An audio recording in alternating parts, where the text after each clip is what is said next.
All right, pop quiz. What Lincoln did this used to be? Was it the Lincoln MKC, the MKZ, the MKT? No, none of those things. This was the MKX, the midsize crossover based on the Ford Edge. Problem is, no one really remembers which cars go with what letters. The Navigator is an easy one. We all know that big truck. But the MK Lincolns have been so hard to keep track of over the past few years that Lincoln is going back to using real names. It started with the 2017 Continental sedan, and now the 2019 Nautilus. Essentially, this is a refreshed version of the MKX, which was last redesigned in 2016.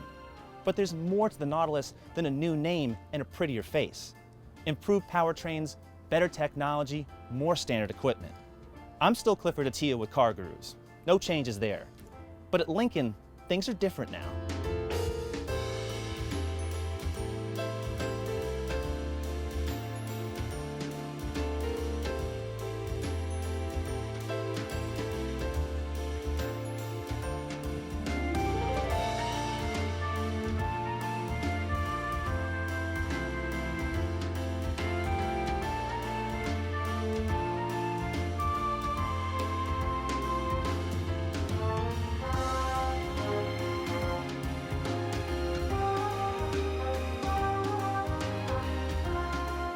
Modern Lincolns aren't just the modified Fords they were a few years ago. While it does share parts and the entire chassis with the Ford Edge, the Nautilus feels unique. You won't find an ounce of Ford on this shapely body. Now we'll get to the front end in a minute, but the profile, let's talk about that. I don't usually like SUVs because they just look like big blocky shapes going down the highway. They're nondescript, they're boring. But from any angle, the Nautilus is actually handsome. I'd fall asleep looking at an Audi Q5, or to a lesser extent, a BMW X3. Most of the Mercedes SUVs are kind of generic. The Nautilus is not. It manages to look taut despite its rounded design. It's upscale and a bit distinctive. The full-width LED taillight, these optional rims with 15 spokes, the standard LED headlights, the upright grille that's full of chrome yet isn't gaudy. It will all capture your attention.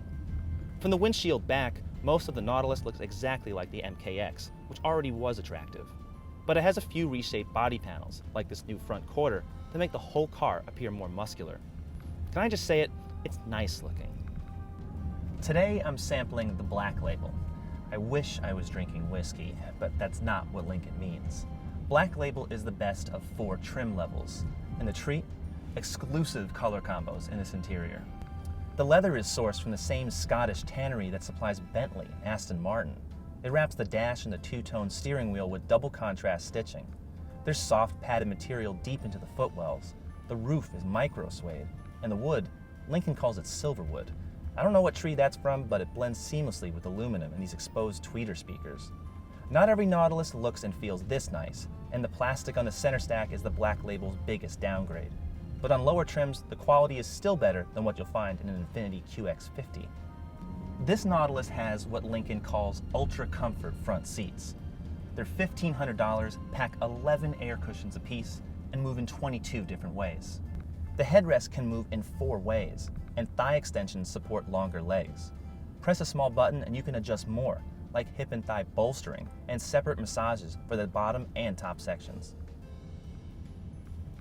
There's plenty of space all around, including the cargo hold, which has 37.2 cubic feet. Fold down the seats manually, or press these buttons, and you've got 68.8 cubic feet. A power tailgate with gesture control is now standard. An 8-speed automatic transmission replaces the 6-speed, and it transforms the Nautilus. When I drove the Continental last year, that 6-speed automatic was atrocious. Lincoln is throwing it out.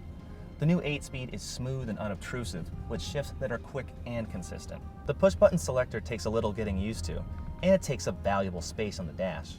But using the paddle shifters in sport mode makes the Nautilus boogie. That's also because I'm driving with the optional engine, a twin-turbo 2.7-liter V6 with 335 horsepower and 380 pound-feet of torque. It's quiet and well-behaved, yet offers plenty of thrust.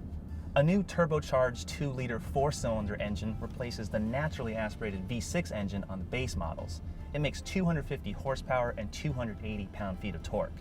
Front-wheel drive is standard, while all-wheel drive, like on our Nautilus, is optional. The Nautilus is not for sporty people, even with our car's adaptive dampers set to their firmest setting. The brake pedal feels soft, and the steering is a tad slow to react. The ride in comfort mode is like being on a pillow. Yet while this Lincoln can deliver the serenity of a Lexus, there's more road feel coming through the steering wheel. That's a good thing. Depending on your engine and drivetrain, the EPA estimates fuel economy between 19 and 21 miles per gallon city, 25 to 27 highway, and 21 to 23 combined. I've been averaging 20 miles per gallon in mostly highway driving.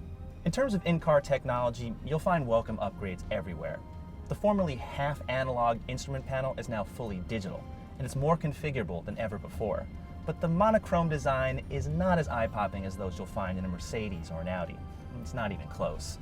For example, you can't show a full-screen map or readjust every last icon to your exact liking, but at least you can enter some destinations from the steering wheel. There's something to be said for simplicity. Same goes for Sync 3, the infotainment system. It's very intuitive and fast to respond. So is the voice command system, which can easily recognize places of interest. Please say a command. Apple CarPlay and Android Auto are standard, plus Lincoln lets you use Waze as an approved navigation app through your smartphone. You can use Alexa to ask the car to play music or turn on your lights at home if they're connected to your Amazon account. A wireless charging pad is also standard. Forward collision alert with emergency braking, pedestrian detection, lane keep assist, and blind spot monitoring are all standard. So is the backup camera washer, although even when the lens is clean, the image projected on the touchscreen still isn't very clear. A semi-automated driving function is available with the driver assistance package. That includes adaptive cruise control and evasive steering assist, which can guide the car around an obstacle. It works impressively on marked highways and can even work at higher speeds in around tight curves. But like the instrument panel, the semi-automated driving function is not as good as those from Mercedes-Benz or Audi. The Nautilus starts at $40,340. The mid-range Select and Reserve trims are in the mid to upper 40s. The Black Label starts at $57K, and our test car stickered at $67,265 with the $995 destination charge. That's fully loaded with a driver assistance package, ultra comfort seats, all-wheel drive, and the V6. The Black Label also adds a 4-year, 50,000-mile maintenance plan and some perks, like car washes and a free dinner for 2. Those might be gimmicks, but compared to competitors, you're getting a lot more for your money in the Nautilus. Keyless entry, LED headlights, heated 10-way power seats, and all that standard safety equipment, most competitors don't offer that at this Lincoln's base price. The 2019 Lincoln Nautilus is a capable car from a forgotten nameplate. Lincoln does not have the cachet it did in the 60s and 70s, but that doesn't mean you should dismiss the entire brand. The Nautilus is a full-featured, richly appointed crossover with every modern convenience. It doesn't remind me of a Ford, and unlike the Continental, the Nautilus is actually a good value in the luxury segment. For full details, read my full review on CarGurus.com and be sure to subscribe to our YouTube channel. Thanks for watching. We'll see you next time.